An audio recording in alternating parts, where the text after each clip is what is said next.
So I wanted to continue on with this question that somebody had sent in about music. Okay, so she was listening to a song on the radio that, you know how you do that and it takes you back to some time in your life where you heard that song and all these emotions come up, and especially if it's a certain kind of melody and so on. So she said, I had many confusing feelings when that song on the radio started to flood me with powerful, moving emotions. Should I let myself feel these feelings, give into them, or should I shake it off? Is this feeling alive, or is this some kind of fabricated experience? If songs remind us of others' suffering, mostly of lost love, it seems, or loss of a loved one, or longing for love, is the emotion generated anything close to true compassion, or is it just a knee-jerk reaction based on an old, habituated response to slow, sweet, beautiful melodies? I guess it boils down to this. Is being moved by music ever a good thing? How does one know when or if it is? Or is it just some kind of self-indulgence in emotionalism? Okay, so that's the next question. Okay, so of course I don't know exactly what she was listening to, so I'm just going to talk from my own experience. But I know in my own upbringing, you know, there are certain songs, you know, or melodies when I hear, it brings up a whole flood of experiences, either because those were songs from the cultural group I grew up in, or they were songs from, you know, that I listened to in my teens, and, you know, and so on. So, and then there's the songs that she was talking about lost love and yearning for love, and those can come from any time. So what I find quite interesting, like there's certain songs that, well, I have to explain this, my personal example. Okay, so I grew up Jewish, so then there's certain Jewish songs that, you know, go with certain holidays, and that they bring up the experience of family and all of that kind of stuff, and how you were raised and what your life should be, you know. And so I remember once at I think it was a Passover dinner, you know, I was invited to somebody's house. I was already a nun for many, many years. And so I'm there for Passover dinner, and then they're doing those songs, and then my mind goes, oh yeah, look at the family, and, you know, because this is like, there's this ideal image of this is, you know, what a golden life is. You're together with all your family and their children and their grandchildren, and you're carrying on this history of this people that you're doing all together, and you're all in harmony and have this, you know, connection with God, and so on, you know. Years of cultural and religious kind of stuff put into you.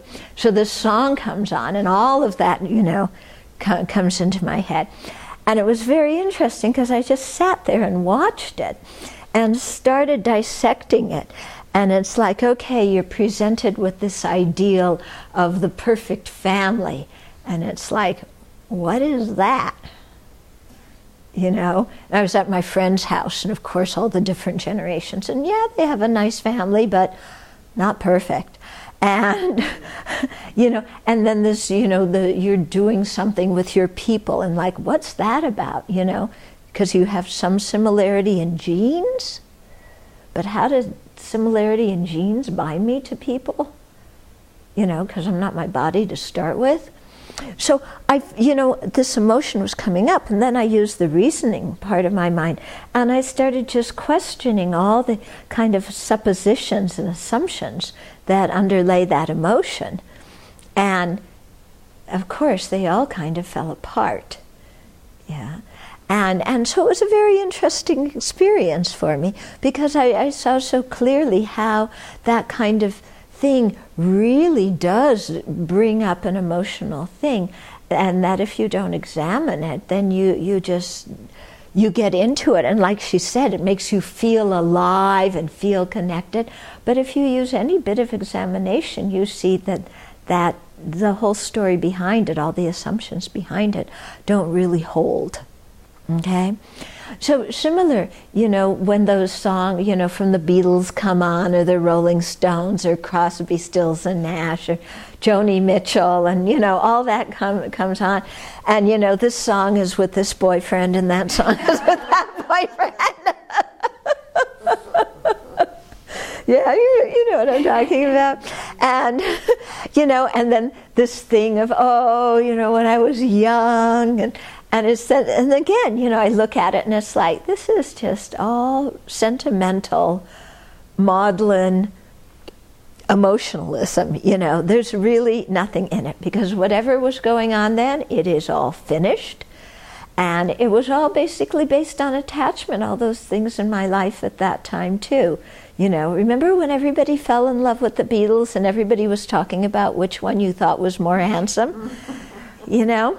And you laugh, that's because you're younger. You don't know what it was like trying to decide, you know, which one was more handsome. It wasn't Ringo, though. Yeah, oh, you like Ringo? Oh, no, I thought it was Paul. So, you know, I mean, this was really important stuff. Yeah, and and then just looking and saying, you know, it's just sentimentality. All of that is gone. You can't live it. It's just samsaric stuff, which with no ultimate everlasting purpose, especially after last night's Dharma talk, when you really start looking at, you know, what is meaningful and what is happy, brings happiness in your life. Yeah, so, you know, personally speaking, I found, you know, I can really identify with what she said of that, oh, these big emotions coming, but then also how completely artificial or flimsy they are. Yeah.